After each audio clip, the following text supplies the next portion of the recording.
ರೂಪಾಯಿ ಕಬ್ಬಿಂದಿದ್ದು ಐತಿ. ನಂದು ಇಲ್ಲಿ ದಾಖಲೆ ಇದು.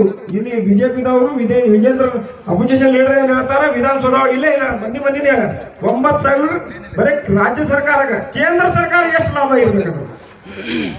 ಎಲ್ಲಾ ಸರ್ಕಾರ ನಾವೇನ್ ಕೇಳ್ತಾ ಇದ್ವಿ, ಕಬ್ಬಿಗೆ 5,000 ರೂಪಾಯಿ ನಮ್ಗೆ ರೇಟ್ ಕೊಡ್ರಿ ಅಂತ ಕೇಳಿ ನಾನು ಆಗಲಿ ಗಣೇಶನ ಆಗಲಿ ನಾವು ಸತತ ಹೋರಾಟ ಮಾಡ್ಕೊಂಡು ಬಂದಿದ್ವಿ. ಸತತ ನಾವು ಬಿಜಾಪುರ ಬಂದ್ ಮಾಡಿ, ಗೋಕಾಕ್ ಸುಧಾ ಬಂದ್ ಮಾಡಿ, ಅನೇಕ ಜಿಲ್ಲೆ ಅಲ್ಲೇ ಎಲ್ಲಾ ರಾಜ್ಯಾಧ್ಯಕ್ಷಗಳು ಬಂದ್ ಮಾಡ್ಯಾರ. ನಮ್ಗೆ ಕಬ್ಬಿಗೆ 5,000 ರೂಪಾಯಿ ಬೆಲೆ ಫಿಕ್ಸ್ ಬೇಕು ಸಾಹೇಬ್ರೆ. ನೀವು ಟ್ಯಾಕ್ಸ್ ಕಮ್ಮಿ ತಗೊಂಡು 5,000 ರೂಪಾಯಿ ನಮ್ ಕಬ್ಬಿಗೆ ಕೊಡ್ರಿ. ದ್ರಾಕ್ಷಿ ಬೆಳೆದಾಗೆ MB ಪಾಟೀಲ್ ಸಾಹೇಬ್ ನೇತೃತ್ವದೊಳಗೆ ಹೇಳಿದ್ದೆ, ಅದು ಏನೋ ಜಾರಿ ಆಗಿಲ್ಲ. ಮನುಕಾದ ದ್ರಾಕ್ಷಿ ಬೆಳೆದ ಹಣಿವಾರಿ 1 ಎಕರೆ ದ್ರಾಕ್ಷಿಗೆ ಔಷಧಿ ಹೊಡಿ ಮಾಡ್ತಾ ಇದ್ದಾರೆ. ಒಣ ಬೇಸಾಯ ಇದ್ದವ್ರು ಏನ ಕಮ್ಮಿ, ದ್ರಾಕ್ಷಿ ಬೆಳೆಗಾರದವ್ರು ಯಾಕೆ ಜಾಸ್ತಿ ಮಾಡ್ತಾ ಇದ್ದಾರೆ? ಮಟ್ಟ ಜಾಸ್ತಿ ಆಗ್ತಾರೆ. 1 ವರ್ಷಕ್ಕೆ ಏನು ಇಲ್ಲ ಅಂದ್ರೆ 5,000 ರೈತರು ಆತ್ಮಹತ್ಯೆ ಮಾಡ್ತಾರೆ.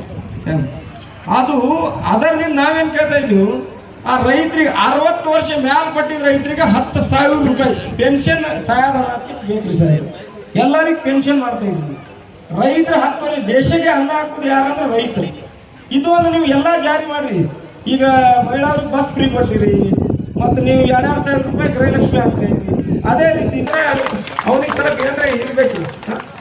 ನೀವು 60 ವರ್ಷ ಆಗಿ ನೌಕರಿದಿಂದ ಮನೆಗೆ ಹೋದ್ರೆ ದೇಶಕ್ಕೆ ಅನ್ನ ಹಾಕೋ ರೈತರಿಗೆ ತಿಂಗಳಿಗೆ 10,000 ರೂಪಾಯಿ ಪೆನ್ಷನ್ ದೊಡ್ಡ ಬೇಡಿಕೆ ಐತೆ. ನಮ್ಗೆ ತಿಂಗಳ 10,000 ರೂಪಾಯಿ ಪೆನ್ಷನ್ ಮಾಡ್ಬೇಕು. ನೀವು ಯಾವ್ದ್ರಾಗ ಕಟ್ ಮಾಡಿದ್ರಿ ಏನ್ ಮಾಡ್ತೀರಿ ಗೊತ್ತಿಲ್ಲ, ಅದೊಂದು ಜಾರಿ ಆಗ್ಬೇಕ.